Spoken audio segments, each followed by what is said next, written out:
And we're back. This is Ted Hicks, as Late Night Parents. In studio is none other than Rich Valdez. And on the phone is none other than Adam Cohen. Adam, how you doing? Good evening. I'm good. Thank you for having me, Ted. I know. How you doing, Rich? Good, Adam. How are you? What is new in the world of Datarockscom? I mean, you could have your own 30-minute show. Yeah, right. I could do that for a while. What's new? Well, right now we're talking about the back-to-school season with Verizon Fios in the upcoming Twitter party this week on Thursday night. So that's going to be new and exciting, and we're going to have some great prizes at that Twitter party. I heard you are kind of taking the lead on this next Twitter party. What's up with that? I'm a huge fan of back to television season as it was. As all the new shows are kicking off along with the NFL. Right. So we get to enjoy some great football on the week, and Thursday night I'll be watching the football game while doing a Twitter party, and that's why I'll be at 9 p.m. on Twitter, #FiosNY. And so we are going to be talking about back-to-school TV and the new seasons and some of the new shows. I'm sure there'll be a good bit about the night of, which is streaming on demand, HBO. Right. And then we'll also probably be talking about Empire a little bit, because that's been an amazing show, and that starts back up soon. And then we also have some new shows on NBC, which is the Time Travel Show. And then we have all the superhero shows starting back on the WB this fall, or CW as it was now. Yes. But I got to tell you something, because Verizon is a proud sponsor of Late Night Parents, and the show and the podcast and everything else with it. I got to tell you, that mobile app rocks. I don't know what I would do without the mobile app. I'm allowed to schedule my DVR. I can watch shows on the go, and so it's definitely a key to my success. Definitely.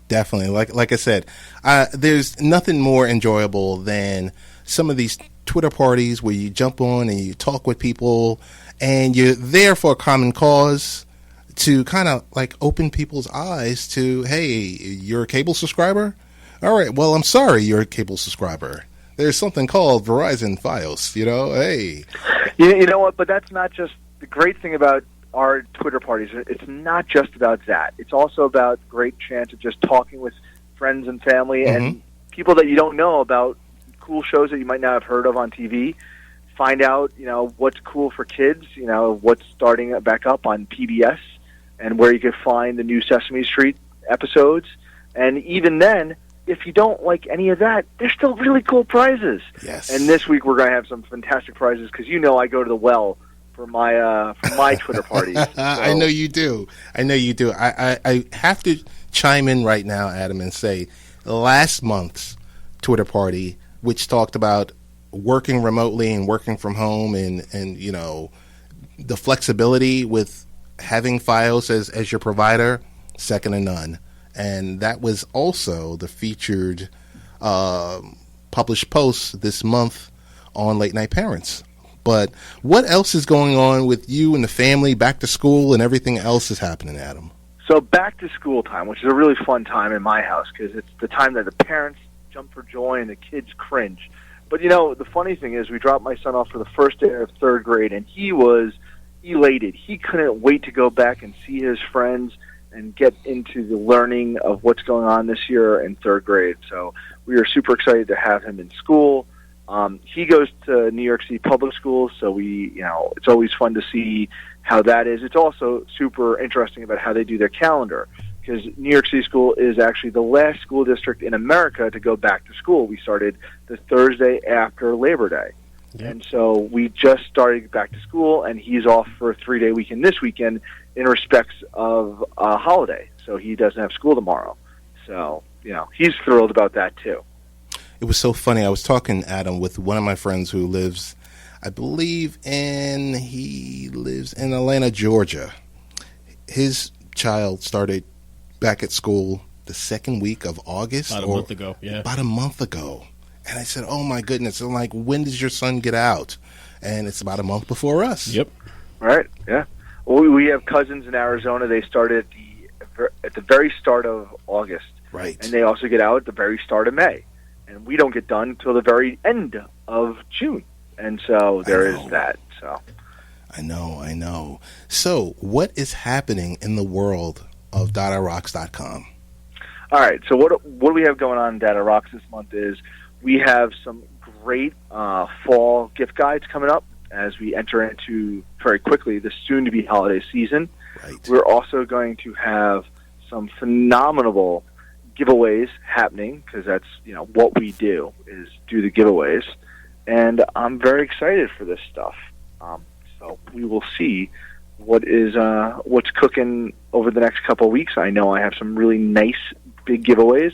I believe I will be giving away a full-on toddler set from Delta Children in the next 2 weeks, and so that'll be over a $600 value.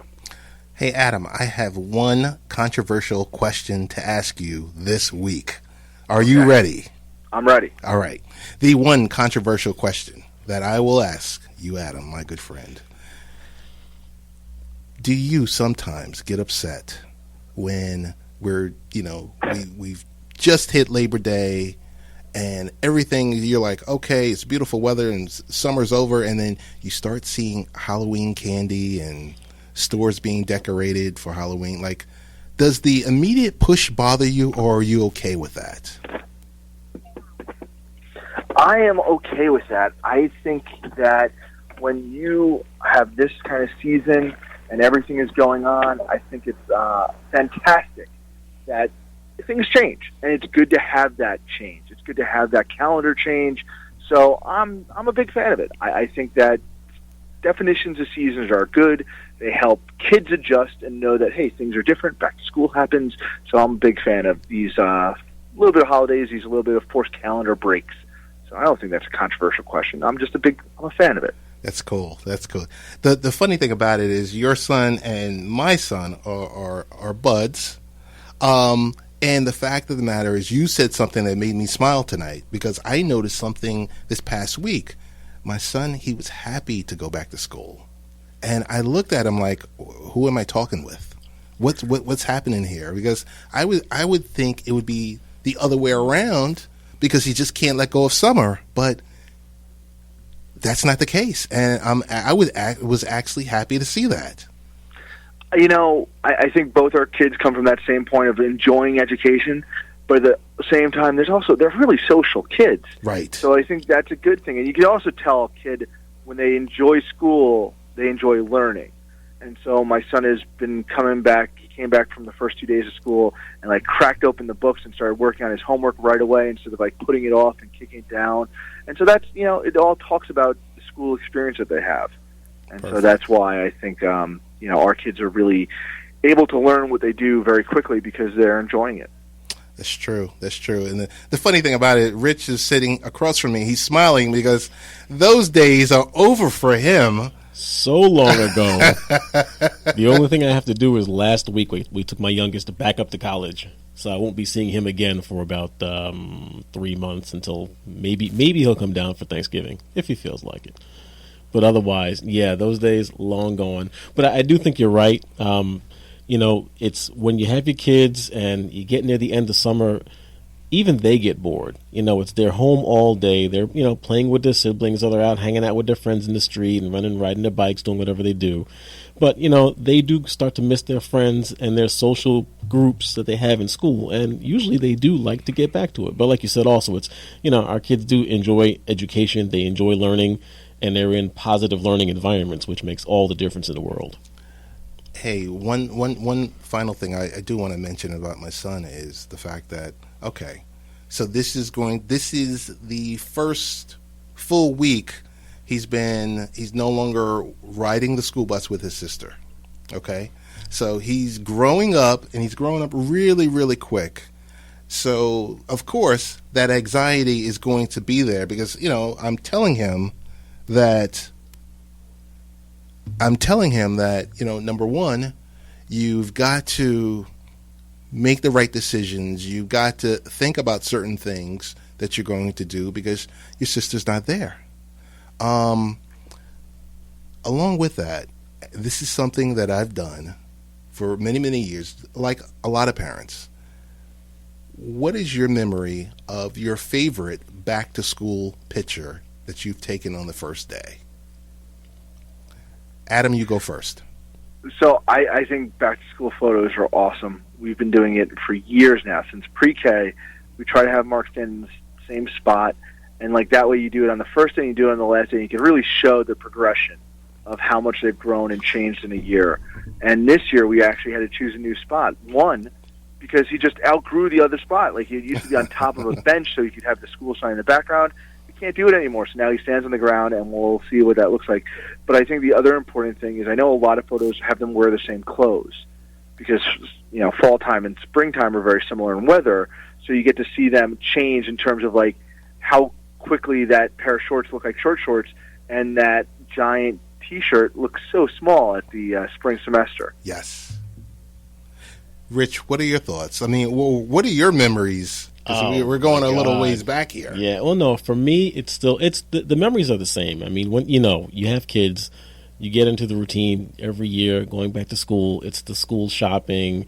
It's, getting them ready for what the next grade is going to bring them, and especially if they're changing schools. Right. So, my kids, my oldest ones they're 15 months apart, so they were always one grade apart. Gotcha. So, one of the memories of the pictures is the first year when they were both going together to the same school. It's big brother, second grade, little brother, first grade. Here they go, getting on the bus together to go to school. And, the big cheesy grins, the big smiles and all. And it was a good thing. But as far as, just the differences, and the next thing we remember the most is the inverse, when older brother then was going to the middle school. And he's going to school. He's the only one there by himself. He's got his friends, but he's there alone. Correct. And little brother, of course, he's in 5th grade, so he's a big man on campus, but he's at the school by himself. And, the youngest one hadn't gotten there yet. Gotcha. So that was an interesting time, but they handled it well. It was fun all around for everyone involved. Perfect. Like I said, I'm vanilla, where I would always have the kids together with their uniforms on, taking the picture right outside, right on the front lawn. And you could just see the change over the years, and you're just like, oh my goodness. So it was something this year. But I said to my son last night, where were we heading? I don't know. We were in a car heading somewhere, and I said, hey, next week you got your first full week. You're good with that, right? He was like, yeah, I'm good with it. And he's going to after-school program. So, and it's something where I don't have to twist his arm. He likes it. He likes the camaraderie with the friends that he has there. So it's like a combo of swimming and the basketball and school during the day and then after school. So he's focusing on, his homework and everything else like that. And the one thing to tie everything together is his sister works at the after-school program. So we kind of had the same synergy this past summer with the camp, where he was attending camp and she was actually a junior counselor. So that's my story, and that's what I'm sticking to. Adam, best ways to get in contact with you, and this is the first time you've been on 1240 AM WGBB, but it definitely won't be the last, and got to get you in the studio, bro. We'll have to make that happen as things change in my life, so maybe I'll be closer to the studio sooner than later. All right, that sounds good. Yeah, so ways you can find me is you can check me out on Datarockscom. You can follow me on Twitter, DADAROCKS, and also on Instagram as Dadarocks. Hey, Adam, one last question. Are you on Snapchat, yes or no? I have an account. I don't use it. I feel silly, and I play with my son in terms of doing the filters, but that's really it. It really is nothing. I'm a grown adult. I can't get a hang of it. I just don't get it. Got you. Adam, as always, want to thank you for all that you've done for me, for Late Night Parents, for all of us, and we will be speaking with you very shortly. All right, sounds good. Thanks so much for having me, guys. No problem. Good to hear from you, Adam. All right, bye-bye. Bye-bye. All right, and that was Adam Cohen joining us for a brief discussion on back to school. We're going to go to a quick break, and then Rich and I will be yapping it up.